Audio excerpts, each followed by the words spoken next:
I'm Stephanie Slewka. I made a film called 415M about my house, which is at 415 M Street, Northwest in Washington. Well, why is your house different from all of their houses?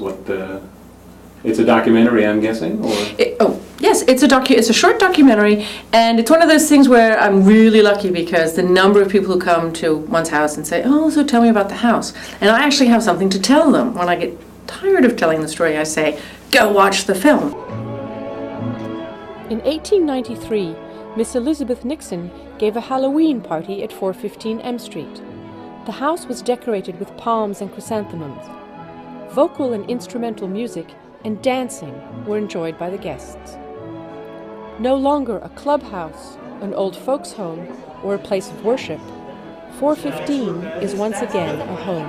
Here's to 415 M Street!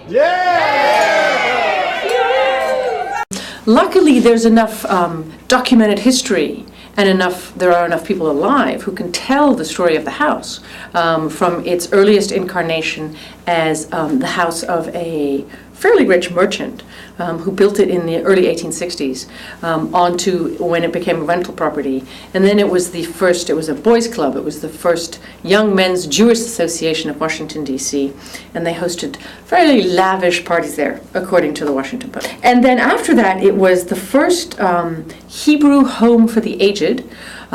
This is a house which is now technically in Mount Vernon Square. Some people call it Shaw. But back then it was because of the merchants. There was a fairly heavy Jewish population, and it being large and downtown and sort of nestled right in the Jewish community became a handy home for the aged.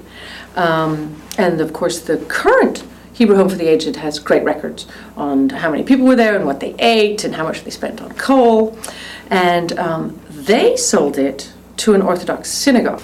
So the synagogue sold it to a female African-American minister who started her own church because the church of which she was a member didn't allow female preachers. So she said, well, I'm going to start my own, and founded the Church of Jesus Christ, Inc. in the house.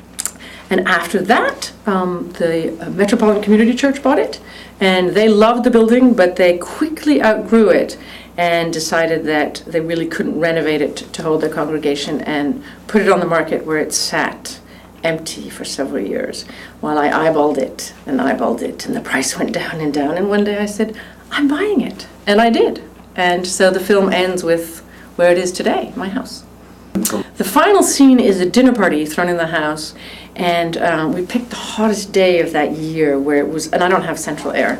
I barely have window units, and it was 1,000,000 degrees, so I borrowed all these central air units, which of course kept tripping and so we finally thought, well, we can't shoot because there will be no power. So we had to turn off the AC, and all my poor friends who sat through that dinner party remind me of how they suffered for my film.